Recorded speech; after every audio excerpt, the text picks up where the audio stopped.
찬양과 연주 감사드립니다.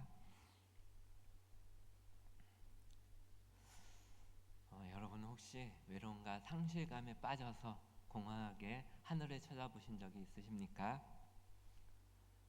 한때 이 부푼 꿈을 안고 이 성공을 기약하면서 상경했던 서울 도심 생활. 그렇지만 그 도심의 화려한 이면, 쓸쓸하고 고독했던 그 경험이 있으십니까? 오래전 1990년대에 방영했던 이 서울의 달이란 드라마가 있었습니다. 혹시 기억나십니까? 한석규, 최민수, 이현수, 김혜수 등 이 쟁쟁한 배우들이 출연했던 드라마였는데요.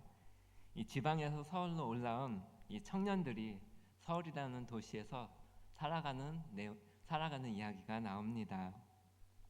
이 드라마는 서울이라는 그 화려한 도시의 이면, 그리고 삶의 무게를 견뎌내야 하는 그 청춘들의 눈물과 웃음을 정감 있게 보여주는 드라마였습니다.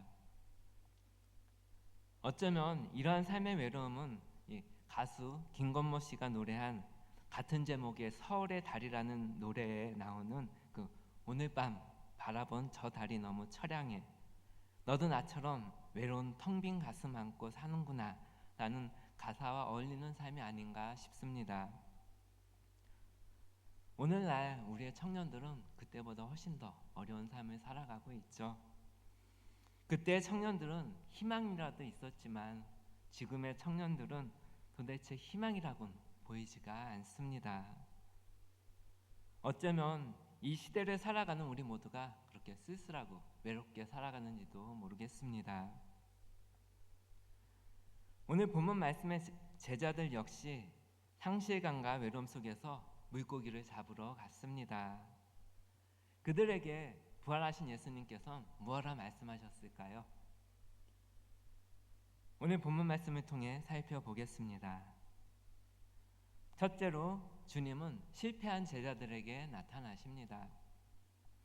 한때 푸른 꿈을 가지고 예수님을 따랐던 이 제자들, 그렇지만 지금은 그 모든 꿈과 희망들이 물거품이 되어버리고 지금은 과연 어떤 생각으로, 어떤 마음으로 그들은 지내고 있을까요?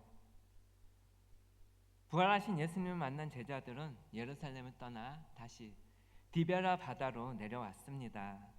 이 디베라는 이 갈릴리 지역의 그 행정 수도였습니다. 그래서 갈릴리 바다를 디베라 바다로도 명명하였습니다. 그런데 그들은 왜 이곳에 다시 내려온 것일까요? 마태복음 28장 10절 말씀에 보면 부활하신 예수께서 나타나셔서 이 제자들에게 가서 내 형제들에게 갈릴리로 가라 하라, 거기서 나를 보리라 말씀하십니다. 그들은 예수님의 지시대로 갈릴리로 다시 내려갔던 것입니다.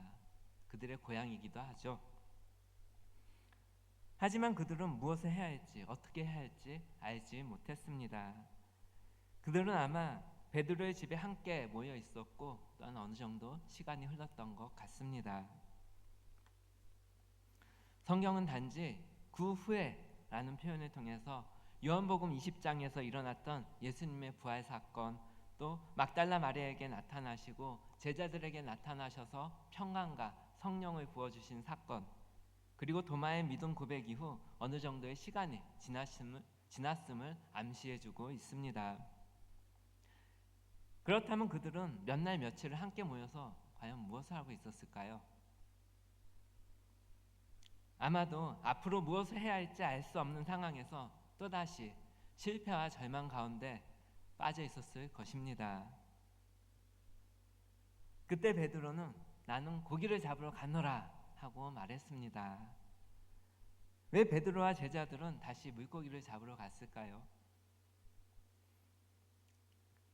예수께서 돌아가시기 전에는 이 모든 것이 풍족했습니다. 그래서 가난한 이웃들까지 구제해주면서 그렇게 보냈는데 지금은 사정이 넉넉지가 못했습니다. 따라서 이 생계 유지를 위해서 물고기를 잡으러 간 것으로 보입니다. 하지만 그들은 실패와 허탈감에 쌓여 있었습니다. 이제는 어찌해야 할지 막막했기 때문입니다. 그래서 베드로가 물고기 잡으러 간다고 하니까 여러 사람들이 같이 따라서 물고기 잡으러 갔습니다. 다시 그물을 내린 그들의 마음은 어떠했을까요? 싱싱한 바닷바람, 밤하늘에 빛나는 달과 별들을 바라보면서 이 만선을 꿈꿨을까요? 어쨌든 베드로와 다른 제자들은 밤새 그물을 던졌습니다. 하지만 이상하게도 이 그물에 물고기 한 마리 잡히지가 않았습니다. 베테랑 어부 출신들인데도 아무것도 잡을 수가 없었습니다. 그 사이 실력이 녹슬은 것일까요? 그물을 던지면 던질수록 그들의 마음은 텅 비어갔습니다. 왜 이러지? 이때쯤이면 물고기를 많이 잡았을 텐데. 그들은 그들의 모든 경험과 지식을 총동원해서 그물을 내렸지만 헛수고였습니다. 밤하늘의 달과 별들은 왜 그렇게 처량하게 쳐다보는지 알 수 없는 패배감이 제자들을 감싸고 돌았습니다. 마치 오늘 밤 바라본 저 달이 너무 처량해. 너도 나처럼 외로운 텅 빈 가슴 안고 사는구나 라는 이 김건모 씨의 노래가 생각날 정도였습니다. 텅 빈 그물이나 배처럼 그들의 마음도 점점 지쳐가기 시작했습니다. 성경은 그러한 마음을 4절에서 날이 새어갈 때라고 표현하고 있습니다. 밤을 새도록 열심히 일하고 이제 날이 점점 밝아오는데도 물고기 한 마리 잡지 못했던 것입니다. 그들이 모든 것을 포기했을 때쯤 드디어 부활하신 예수께서 제자들에게 나타나셨습니다. 하지만 이 제자들은 누군지 알아보지 못합니다. 이미 실패와 절망에 빠져 있어서 그들의 눈이 어두워졌기 때문입니다. 그러한 그들에게 주님께서는 말씀하십니다. 얘들아, 너희에게 고기가 있느냐? 쉬운 성경에서는 친구들이여 한 마리도 잡지 못했느냐? 라고 기록하고 있습니다. 이러한 예수님의 질문에 제자들은 없나이다 라고 대답합니다. 쉬운 성경에는 한 마리도 잡지 못했습니다 라고 기록하고 있습니다. 그러자 주님은 그물을 배 오른편에 던져보라 라고 말씀하십니다. 그들의 어부상식에 벗어난 예수님의 말씀에 그들은 무슨 생각을 하였을까요? 어쩌면 예수께서 처음 제자로 부르실 때 그때 베드로와 동료들이 밤새 고기를 잡지 못하고 이제 포기하고 아침을 맞이하였을 때 예수님의 명령에 순종하여서 그물을 내려서 많은 고기를 잡았던 그 사건을 기억했을 수도 있습니다. 그런데 이 놀라운 일이 벌어졌습니다. 제자들의 말씀에 순종하여서 그물을 던졌더니 이 밤새도록 한 마리도 잡지 못했던 고기들이 어디서 그렇게 많이 나타났는지 그물 한가득 잡았던 겁니다. 이 어찌나 많이 잡았던지 무거워서 배에 올릴 수도 없었습니다. 예수께서 사랑하신 제자 요한이 베드로에게 주님이시다 이야기했더니 베드로가 겉옷을 두른 후에 물속으로 뛰어들었습니다. 빨리 부활하신 예수님을 만나보기 위해서입니다. 그 사이에 남은 제자들은 도저히 그물을 배 위로 끌어올릴 수가 없어서 그물을 육지까지 끌고 와서 끌어올려서 그 가득 찬 고기를 세어보니까 153마리나 되었습니다. 그렇게 많이 잡았는데도 이 그물이 찢어지지 않는 게 신기했을 정도입니다. 그들 앞에 예수님께서 찾아오셨고 기적을 보여주시며 그들이 앞으로 어떻게 살아야 할지를 말해주고 있었습니다. 우리의 인생에서도 아무리 베테랑이라 할지라도 이 세월의 풍파 앞에서 빈 그물일 수가 있습니다. 실패한 인생, 쓸쓸한 인생에 주님께서 찾아오셔서 함께 하셔서 만선이 되게 하시고 또한 더 이상 그물이 찢어지지 않는 인생이 되게 하여 주십니다. 둘째로 주님은 치유와 회복을 주십니다. 제자들이 육지에 올라왔더니 예수께서 이 근사한 만찬을 준비해 주셨습니다. 숯불 위에 생선이 놓였고 떡도 있었습니다. 허기를 자극하는 생선 굽는 냄새, 떡 굽는 냄새가 진동하였습니다. 밤새도록 그들은 일했으니 얼마나 배가 고팠겠습니까? 예수께서는 제자들에게 지금 잡은 생선도 가져오라고 말씀하십니다. 좀 더 많은 고기를 제자들에게 공급해 주기 위해서였습니다. 예수께서 풍성한 만찬을 준비하신 후 제자들에게 와서 조반을 먹으라 말씀하십니다. 주님께서는 밤새도록 수고하였으나 이 실패와 절망감에 빠진 제자들에게 가꾼 신선한 고기와 빵을 제공해 주신 것입니다. 이처럼 부활하신 예수께서는 여전히 성김의 정신으로 제자들의 지친 몸을 달래주셨고 또한 실패감으로 가득했던 제자들에게 따뜻한 온기를 불어넣어 주셨습니다. 어쩌면 제자들은 조반을 먹으면서 죄송함과 기쁨의 눈물이 교차했을 수도 있습니다. 그래서 예수님을 알아보고도 당신은 누구입니까? 묻는 사람이 없었습니다. 이렇게 예수님은 이 좌절과 실패로 무너진 제자들을 찾아오십니다. 실패한 사람만이 주님께서 쓰실 수 있기 때문입니다. 성공한 인생, 잘 나가는 인생을 제자로 쓰시면 훨씬 복음을 잘 전할 것 같지만 그렇지가 않습니다. 똑똑했던 유다를 보십시오. 그의 말로가 어떻게 됐습니까? 성공하고 똑똑하여 내 뜻, 내 생각이 강한 사람들은 주님께서 쓰실 수가 없습니다. 실패한 인생이라야 내 뜻, 내 능력, 내 생각으로는 온전히 이룰 수 없다는 것을 알기 때문에 주님의 뜻만을 따르기 때문입니다. 그래서 주님은 실패한 인생들을 찾아오셔서 다시 치료하시며 그들을 쓰시는 것입니다.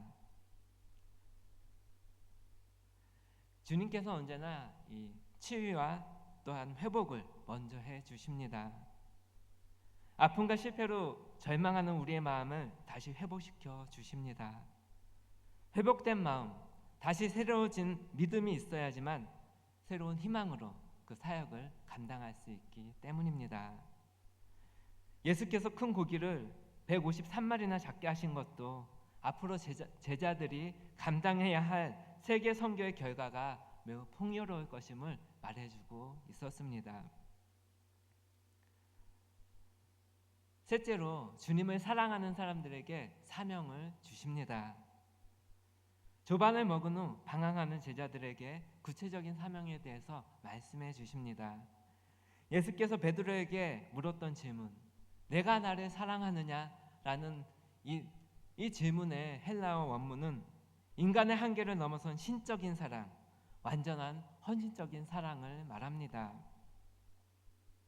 그런데 베드로는 자신의 연약함을 인정하면서 진정한 고백을 합니다.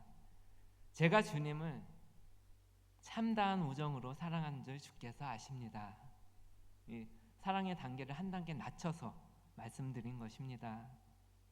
주님은 이렇게 두 번을 물으셨고 베드로는 똑같이 두 번을 같은 대답을 합니다. 그리고 세 번째 물음인 내가 나를 스승으로서 참다운 우정으로 사랑하느냐? 예수께서 필로의 사랑으로 물어보셨을 때 베드로는 솔직한 감정으로 예, 제가 참다운 우정으로 주님을 사랑합니다 라고 대답합니다. 성경은 세 번째 예수께서 묻고 베드로가 답할 때 근심하며 대답했다고 이야기합니다. 쉬운 성경에서는 세 번씩이나 예수께서 내가 나를 사랑하느냐 물어보셨기 때문에 베드로는 거의 울상이 되어서 대답했다고 기록합니다. 어쩌면 베드로는 예수님의 이 질문 앞에 자신이 세 번이나 부인했던 그 사건을 기억하고 있는지 모릅니다. 주님을 위해서 목숨까지 버리겠다고 큰소리 쳤지만 그는 연약하게도 세 번이나 부인을 했고 또한 그것은 참다운 우정의 사랑까지도 저버린 것이었기 때문입니다. 그래서 그는 철저하게 자신을 희생하는 아가페의 사랑을 고백할 수 없었고 울상이 되어서 자신의 연약함을 고백하면서 거의 기어들어가는 소리로 진실하게 대답을 했던 것입니다. 이처럼 주님은 베드로에게 질문 앞에서 진실하게 서게 하셨습니다. 주님은 자기 힘과 지혜로는 아무것도 할 수 없다는 것을 깨달은 실패한 인생을 찾아오셔서 나를 사랑하라고 말씀하십니다.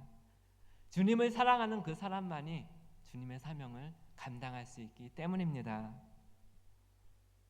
주님께서는 지금도 우리를 찾아오셔서 실패에 직면하게 하시고 또한 치유와 회복을 면하시고 또한 주님을 사랑하라고 요청하십니다. 중요한 것은 치유가 일어났느냐 하는 것입니다. 치유가 먼저인 것입니다. 과거 실패했던 그 감정에 직면해야 합니다. 나를 괴롭히고 왕따당하고 학대당했던 것, 사기당했던 것, 비난받았던 것, 서로 싸우고 폭력을 가했던 것 등 그 아픈 감정을 직면하고 또한 그것에서 벗어나야만 합니다. 솔직하게 나는 이런 아픔이 있습니다라는 것을 인정하고 그 아픔을 주님 앞에 가지고 나올 때 그때부터 치유와 회복이 일어나기 시작합니다. 성경에서 가르쳐주는 중요한 원리 중 하나는 예수께서는 먼저 치유와 회복을 하시고 그런 다음에 사명감을 주신다는 것입니다. 디모데후서 3장 16절 17절의 말씀에 보면 모든 성경은 하나님의 감동으로 된 것으로 교훈과 책망과 바르게 함과 의로 교육하기에 유익하니 이는 하나님의 사람으로 온전하게 하며 모든 선한 일을 행할 능력을 갖추게 하려 함이라 라고 말씀합니다. 여기서 성경이 기록된 목적이 바로 하나님의 사람으로 온전히 세우기 위함이라고 말씀합니다. 여기서 온전하다라는 단어는 사람의 상처와 아픔을 치유하고 온유한 사람으로 바로 세운다는 뜻입니다. 다시 말해서 말씀으로 가득 채워서 말씀이 다스리는 사람이 되게 하여서 이 사명자로 세운다는 의미입니다. 이에 대해서 에베소서 3장 12절 말씀에 이는 성도를 온전하게 하여 봉사의 일을 하게 하며 그리스도의 몸을 세우려 하려 하심이라 라고 말씀하고 있습니다. 이렇게 온전하게 하다라는 단어는 깨어든 것을 고쳐서 또한 사명을 감당하도록 바로 세운다는 의미입니다. 우리가 주님께 부름 받았다고 우리의 마음이 무조건 건강한 것이 아닙니다. 과거의 쓴뿌리가 해결되지 않으면 그 쓴뿌리는 계속해서 나 자신과 또한 다른 사람을 계속해서 괴롭히게 됩니다. 그래서 그 쓴뿌리를 제거하여야 건강한 성도로 세움받을 수 있는 것입니다. 그래서 주님은 먼저 우리의 과거의 쓴뿌리를 제거하십니다. 이것이 바로 예수께서 사람을 세우는 방법입니다. 아직까지도 주님 앞에서 해결받지 못한 아픈 과거의 쓴뿌리가 있으십니까? 죄악의 쓴뿌리가 아직도 남아 있습니까? 그렇다면 주님과 대면하여서 이 아픈 상처와 쓴뿌리를 치유받으시길 바랍니다. 그래야 온전한 크리스찬으로 성장할 수가 있습니다. 예수님은 이렇게 베드로를 치유하시고 온전한 마음으로 채우셔서 앞으로 감당해야 할 사명을 주십니다. 내 양을 먹여라, 내 양을 먹이라, 내 양을 먹이라 3번이나 강조하여서 말씀하십니다. 이 말씀은 우리 모두에게 주시는 주님의 마지막 명령입니다. 오늘날 주님은 우리 모두에게 말씀하십니다. 사랑하는 시몬아, 내가 나를 사랑하느냐? 내 양을 먹여라. 사랑하는 시몬아 대신 자기 이름을 넣어서 우리 3번 외쳐보겠습니다. 3번씩 외쳐보겠습니다. 사랑하는 세영아, 내가 나를 사랑하느냐? 내 양을 먹여라. 여러분의 이름을 넣어서 우리 다 같이 외쳐보겠습니다. 사랑하는 세영아, 내가 나를 사랑하느냐? 내 양을 먹여라. 사랑하는 세영아, 내가 나를 사랑하느냐? 내 양을 먹여라. 사랑하는 세영아, 내가 나를 사랑하느냐? 내 양을 먹여라. 바로 이 주님의 명령에 순종하여서 예수님을 사랑하는 마음과 열정으로 이 생명의 복음을 저 죽어가는 영혼들에게 전하는 주의 백성들 되시길 간절히 소망합니다.